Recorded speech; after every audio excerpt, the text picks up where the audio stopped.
You want to put one of those $15,000 or $30,000 Tesla homes or some other manufactured home on a piece of land because you're trying to save money and trying to make sensible decisions. That's a possibility, but here are some hurdles you want to consider, and maybe they might impact your future choices with the political environment. Right now, it does take a lot of work to be able to take a piece of land, just a raw piece of land, and let's say the land isn't connected to power or anything else. No gas, no power, no septic, no sewer, nothing. So there's nothing, just a raw piece of land.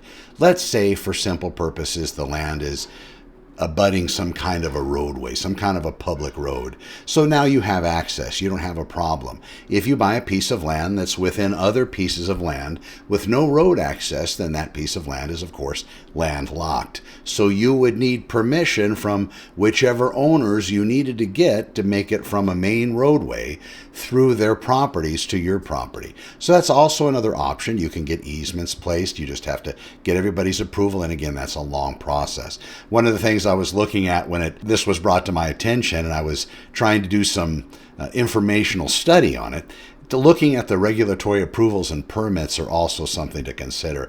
So for this particular a piece of land, depending on where it's located, and more remote pieces of land, depending on where they're located, could create even larger problems because maybe there are no current studies as far as what that land might dictate. But I do believe each individual piece of land that you purchase to be able to build one of these residences on or have a manufactured home put on it, I guess I should say, they are going to require particular applications, approvals, and permits. So the first one to look at would be site inspection and feasibility studies.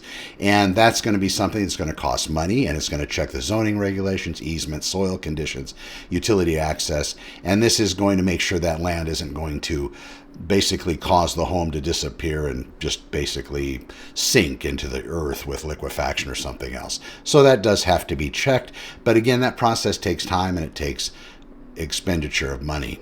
The permits for manufactured homes, you're going to have to get something from the California Department of Housing and Community Development, HCD. That's going to be including building utility connections and sometimes environmental impact permits. And this is going to require, at least for now, a licensed contractor to handle the home installation. Zoning and building codes, that's something else that you're going to have to look at. Need to verify the land is zoned for residential use. And that's not that difficult realistically.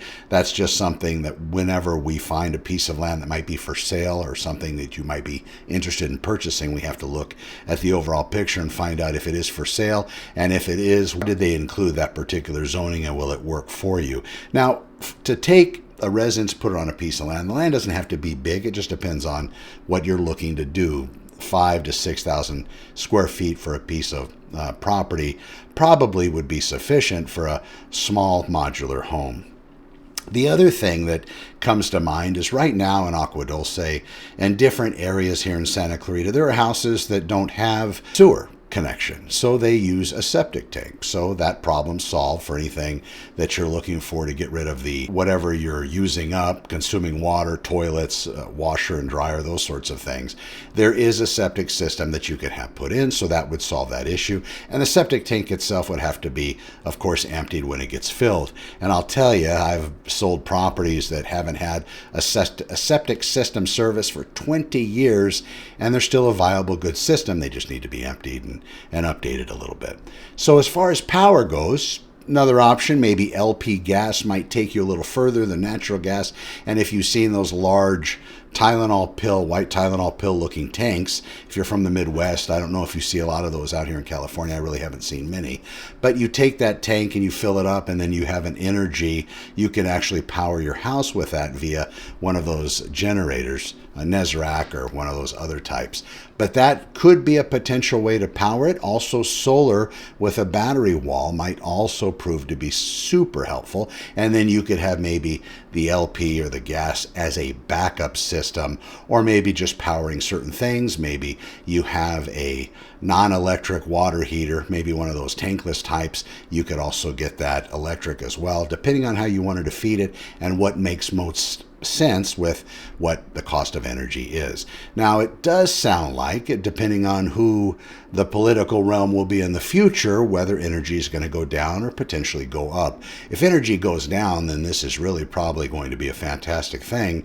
And also, if we have deregulation as far as what it takes to build a house on a piece of property, that could also help out. Looking at the power issue, like I said, those appliances that you get, you'll need to be concerned about which type of power system would they use. Maybe they have a dual system. With regard to the water and sewage, there are advanced sewage systems that allow the gray water, like you don't want your toilet water being recycled and used for anything potentially. But maybe you could have washer water that's used, or maybe the sink water, shower water that's somehow revitalized and used to maybe water the lawn and water crops. It's just going to depend on how that works out. And I don't even know if that's a possibility, but I do know there are gray water systems that exist that basically utilize all of the water for its best purposes, so you waste none. The water itself, not a difficult thing. We have places now that don't have any city water access, nor do they have well water access. So they tank in their water. They have these 15,000 gallon 3-tier tanks. Fantastic. The big semi truck, massive full of water, goes out, fills the tank. And then you could, of course, have a filtration system from the tank into the residence, so you would be drinking pure water and showering with it and so on. Those are a few of the considerations. And the construction process, typically they're going to bring this manufactured home in on a truck, maybe more than one truck. And these homes, the way that they're outfitted, I have not seen one in person, the Tesla houses or these other ones. They aren't huge, they aren't massive, but they seem to contain everything a person needs without much waste.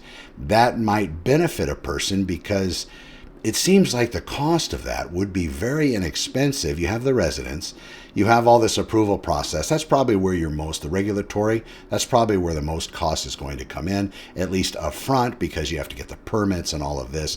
But once you get all that done and you get the house placed on the foundation, more than likely after they do the soil impact study, you get all the approval and they haven't found some kind of endangered species that potentially your residents could impact and cause destruction of the planet, they might be able to then move into approving that particular build, and then you have the house placed. So if there happens to be something changing in the political realm where they relax some of these regulations, this could be an incredibly viable option for a lot of people when it comes to buying a place to live. Another thing to consider whenever you're buying whatever land it would require for you to put this home on, to make sure you do some study ahead of time so you don't buy something that they're going to deem unable to build on, a sand trap, something that has major liquefaction issues, something where the soil test came back, or something that might have protected species that it's going to create an issue with. I believe, though, that the political environment, if it does change, we might have a relaxation of those and people might be able to make this happen.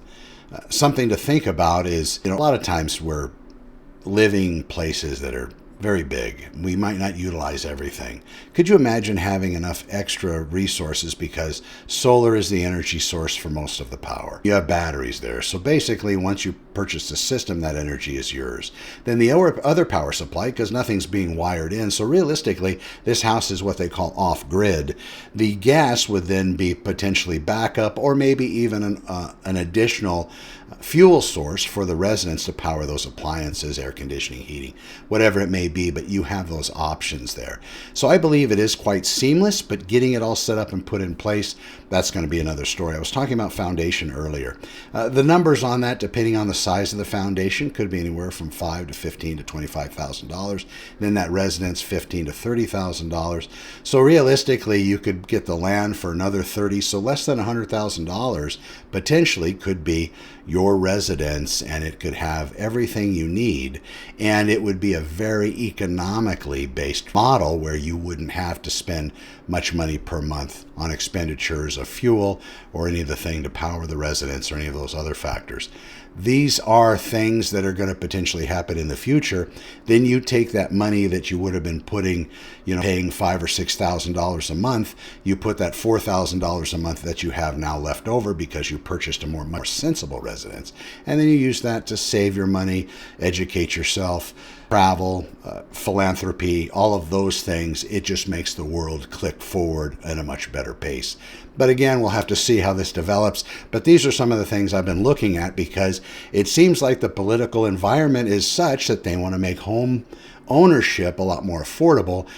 I think this is a better option than handing people money in that regard, maybe reducing what it takes to be able to take a $15,000 or $30,000 home and place it on a piece of land and live there. I'm Connor with Honor. I'm going to still explore this. I'll be out in future episodes. You can see SantaClaritaOpenHouses.com for more information on my blog. Be well. We'll talk to you soon.